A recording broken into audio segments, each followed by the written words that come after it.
Bonjour, Sullivan Joe, secrétaire général de l'association du droit au but, une association qui accompagne les sportifs dans différentes démarches.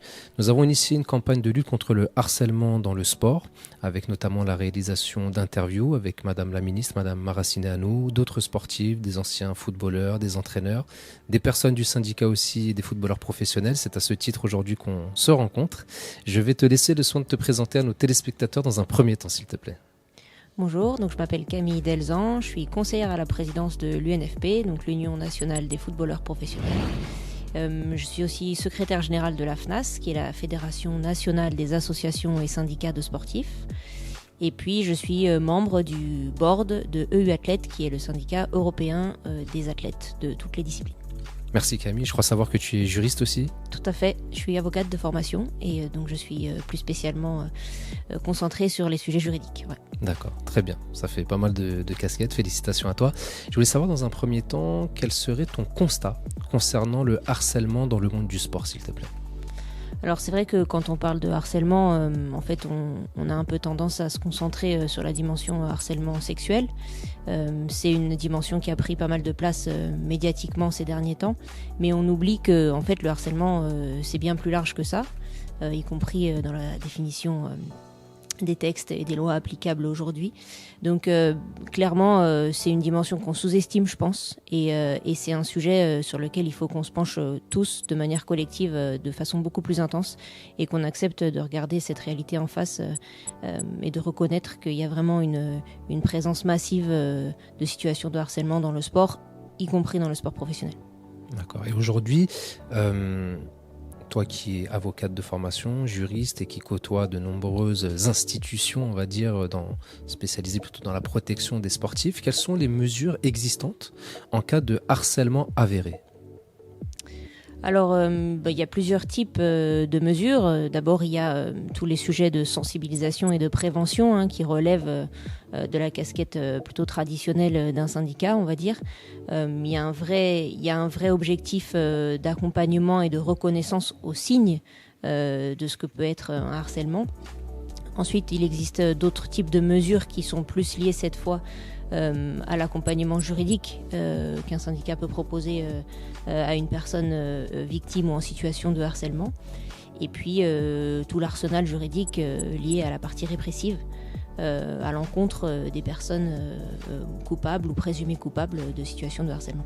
Est-ce que tu penses aujourd'hui que les coupables sont suffisamment sanctionnés et que les sanctions sont suffisamment dissuasives pour les empêcher de récidiver? Et est-ce que tu penses que l'accompagnement fait aux victimes reconnues est également suffisant? Il y a une double approche dans ta question, Sullivan. Déjà, sous un angle quantitatif, est-ce qu'elles sont suffisamment sanctionnées? Déjà, elles sont insuffisamment reconnues et mises en évidence. Donc, de fait, elles sont insuffisamment quantitativement sanctionnées, ça c'est certain. Et puis ensuite, qualitativement, on en revient toujours à la même chose. À partir du moment où il y a un espèce de non-dit sur ce que c'est que le harcèlement, il y a je pense une méconnaissance du besoin de sanctions je pense qu'on peut dire ça comme ça, du besoin de sanctions aussi nécessaire à la reconstruction de la victime.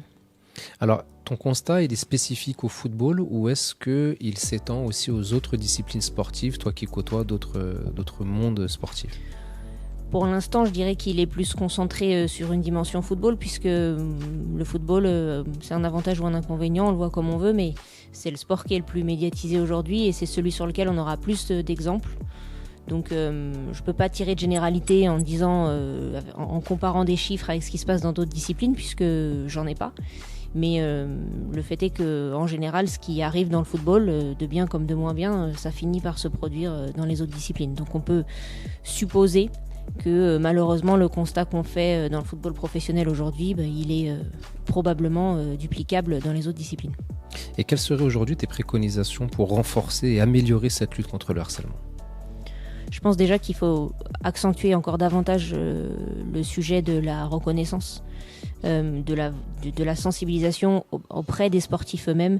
Et on a vu même récemment des sujets médiatiques sortir sur le bizutage.